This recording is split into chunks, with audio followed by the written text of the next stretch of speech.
In an unprecedented move, Secretary of State Marco Rubio is spearheading a sweeping reorganization of the U.S. State Department, marking one of the most significant shakeups in its history.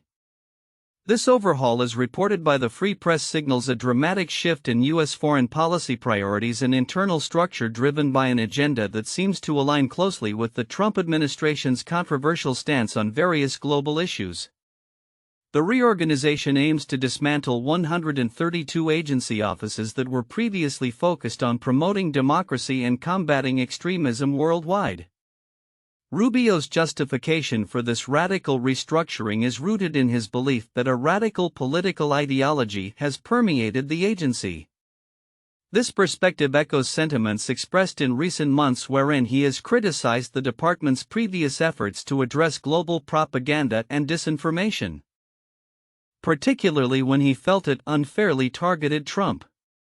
The Global Engagement Center's claims that President Trump employed disinformation tactics akin to those of the Russians are emblematic of the problems that require this overhaul, Rubio stated in a recent interview.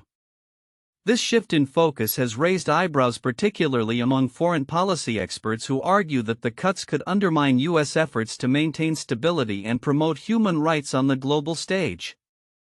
Critics argue that dismantling these offices will lead to a vacuum in international engagement that could embolden authoritarian regimes. As Rubio himself acknowledged, the changes reflect a broader strategy that appears to prioritize America's immediate interests over its traditional role as a promoter of democracy abroad. Moreover, Rubio's recent remarks about the ongoing war in Ukraine further illustrate his administration's evolving stance on international conflicts. During a press briefing, he stated, "If a peace deal doesn't materialize soon, we might need to move on," a comment that has drawn sharp criticism from those who view U.S. support for Ukraine as essential to countering Russian aggression. This perspective suggests a potential pivot away from long-standing commitments in favor of a more transactional approach to foreign policy. In tandem with these developments, Rubio has been vocal in his defense of the administration's deportation policies, which have come under fire for their harshness and perceived violations of human rights. He defended the U.S. relationship with El Salvador as a model for security and prosperity, emphasizing the need for stringent immigration controls.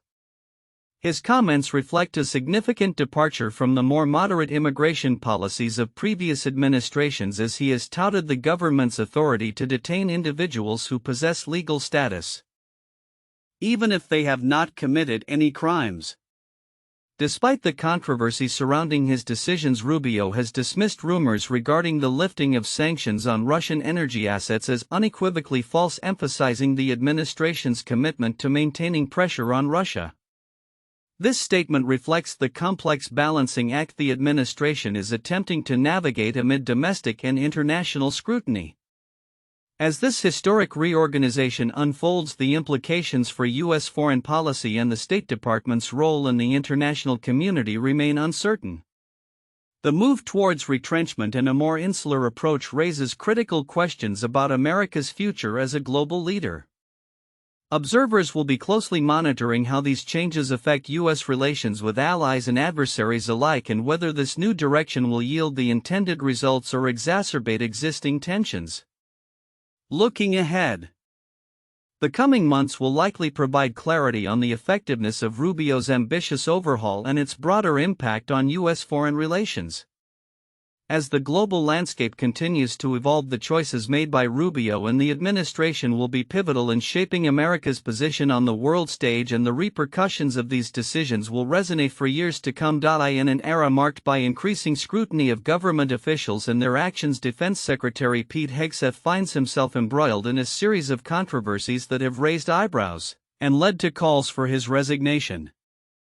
The latest revelations, which include the installation of a makeup studio at the Pentagon and the use of the encrypted messaging app Signal on a government computer, have sparked significant backlash and highlighted the chasm between Hegseth's public persona and the operational realities of the Department of Defense.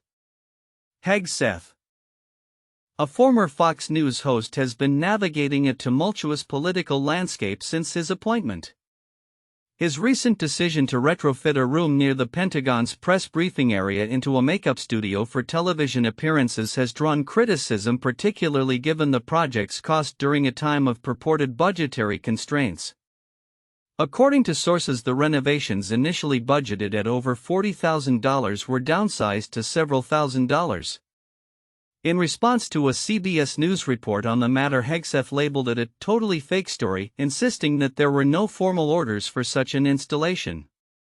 However, a Pentagon spokesperson characterized the upgrade as routine, designed for use by high-ranking officials ahead of press engagements. The backdrop to this controversy is Hegseth's ongoing struggle to assert his authority amidst internal strife within the Pentagon. His leadership has been marked by a series of personnel changes and firings, which critics argue reflect poor management and a lack of experience in handling one of the world's most complex bureaucracies. Notably, 4 senior aides have left Hegseth's team amid accusations of leaking sensitive information, leading to a growing mistrust among Pentagon personnel. One of the most troubling allegations against Hegseth involves his use of Signal to share sensitive national security information. Reports indicate that he installed the app on a desktop computer in his office to bypass cell phone restrictions within the Pentagon, allowing him to communicate rapidly with officials and family members alike. This has raised questions about security breaches, particularly the fact that his wife, who lacks the necessary security clearance, was included in a group chat discussing military operations. Former Defense Secretary Leon Panetta condemned the actions, stating that disclosing such information is unheard of for someone in Hegseth's position. The fallout from these incidents has been significant. Hegseth's critics, including lawmakers from both parties, have demanded accountability, with some calling for an investigation by the Department of Defense's Office of Inspector General. Senator Tammy Duckworth, a combat veteran, expressed particular concern over the risks posed to service members due to Hegseth's alleged misconduct, while others have voiced doubts about his suitability for the role.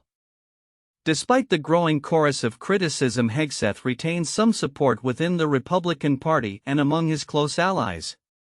Vice President J.D. Vance and other officials have publicly backed him, asserting confidence in his leadership and the changes he is implementing within the Pentagon. Yet the political atmosphere remains precarious, with speculation about whether Hegseth can survive the mounting pressure for his ouster. As Hegseth continues to navigate these challenges, the implications for U.S. national security and military operations remain a pressing concern. With investigations looming and his leadership style under scrutiny, the coming weeks will be critical for both Hegseth and the broader administration as they grapple with the fallout from these scandals. The Pentagon's ability to maintain operational integrity while addressing internal discord will be crucial as the Biden administration faces increased scrutiny over its defense policies and military readiness. In recent months, Robert F. Kennedy Jr. has emerged as a polarizing figure in the landscape of American public health, particularly following his appointment as U.S. Secretary of Health and Human Services (HHS) under President Donald Trump. Known for his environmental advocacy and controversial views on vaccination, Kennedy's proposed initiatives have ignited significant debate and concern among health professionals and the public alike. Central to this discourse is his contentious plan to create a national autism registry, which aims to track the prevalence of autism and its potential environmental causes. Kennedy's proposal to establish a national autism registry would utilize private medical data without the explicit consent of patients.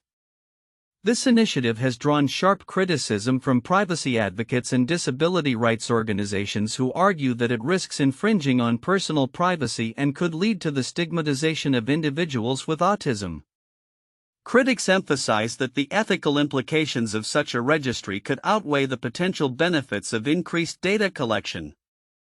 As Kennedy himself stated, we need to better understand the environmental factors contributing to autism, but we must also respect individual privacy rights.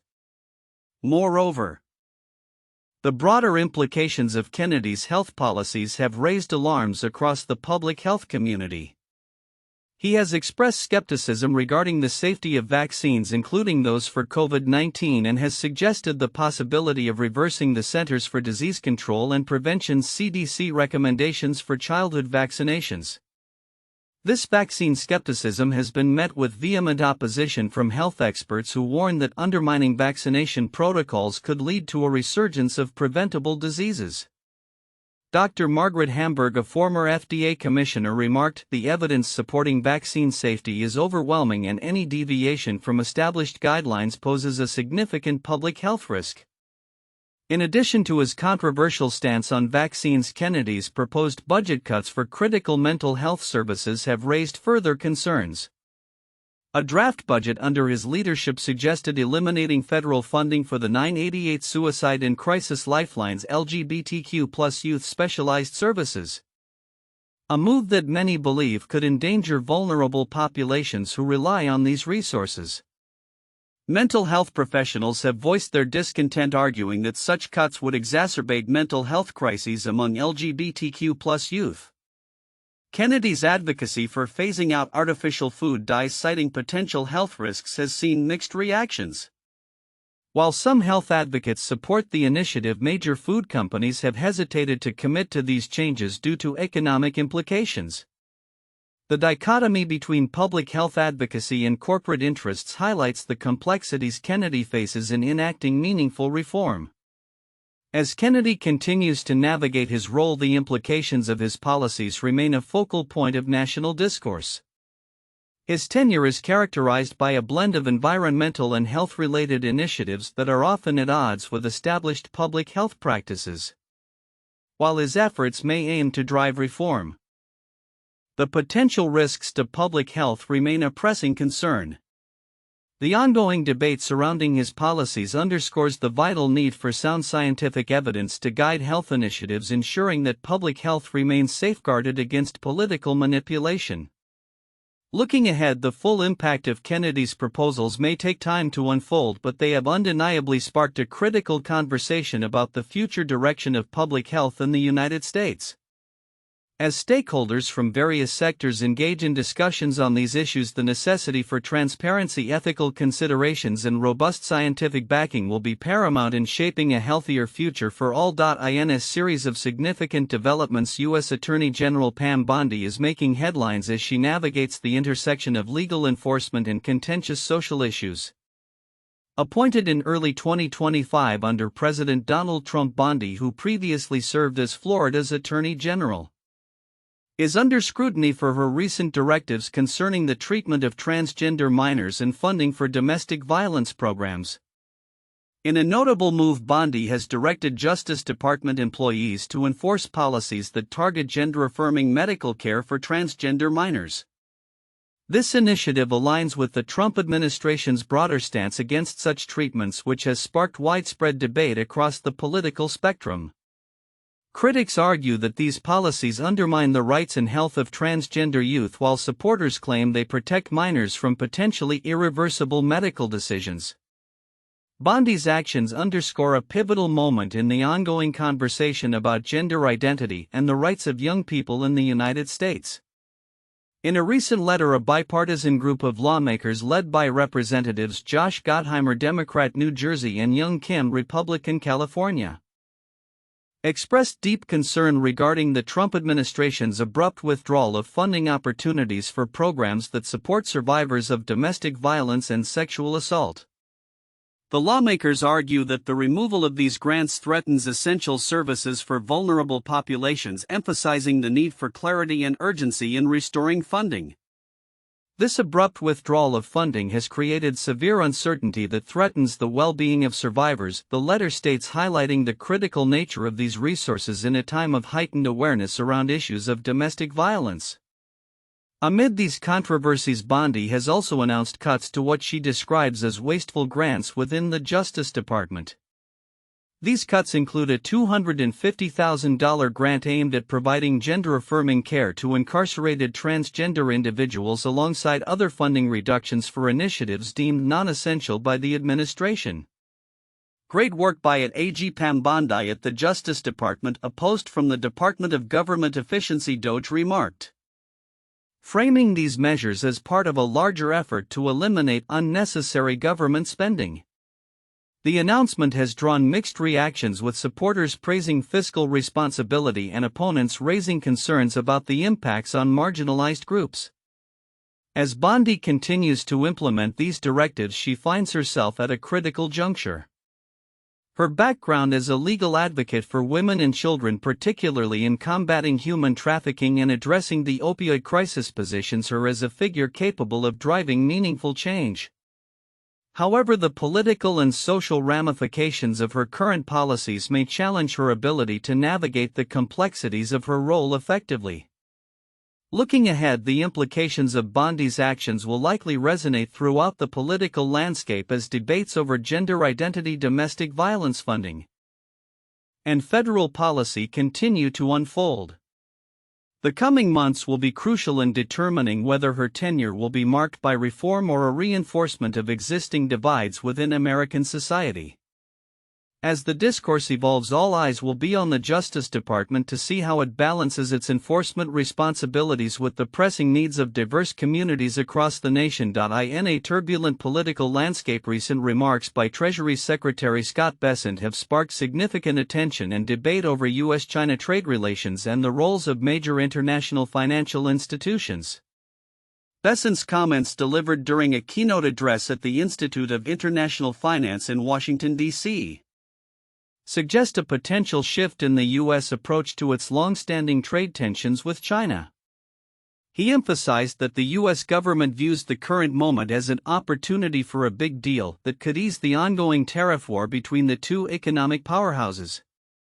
Bessent argued that the Trump administration is keen on rebalancing the U.S. economy towards a stronger manufacturing base while simultaneously urging China to transition away from its reliance on an export-led manufacturing growth model. China needs to change. The country knows it needs to change. Everyone knows it needs to change, he stated, highlighting the unsustainability of China's current economic framework. This sentiment reflects a growing acknowledgement that both nations must adapt to global economic realities, particularly in light of the detrimental impacts of the ongoing tariff escalations. The backdrop to Bessent's remarks is a rapidly fluctuating stock market and the increasing pressure on both the U.S. and Chinese economies. Following Bessent's speech, the stock market reacted positively to the prospect of a de-escalation in trade tensions, fueled in part by President Trump's indication that he is not planning to dismiss Federal Reserve Chair Jerome Powell, which some analysts viewed as a sign of stability. Earlier this month, China had retaliated against U.S. tariffs by raising its own tariffs on American goods to 125%, matching the levels imposed by the U.S. government. Amid this backdrop, Bessent also took the opportunity to critique the operations of the International Monetary Fund (IMF) and the World Bank. He argued that these institutions have strayed from their core missions and have become bogged down by what he termed mission creep, focusing excessively on climate change and social issues at the expense of their primary roles in promoting economic stability and growth. Economic stability and growth should be the markers of the IMF's success, not how much money the institution lends out, he asserted. While Bessent's remarks indicate a willingness to support these institutions, he stopped short of endorsing a withdrawal from them as suggested by some factions within the Republican Party. His call for reform appears aimed at ensuring that these entities remain effective in their missions, particularly as they face challenges in a rapidly changing global economic environment. Despite the tensions, Bessent's vision for U.S.-China relations conveys a sense of optimism.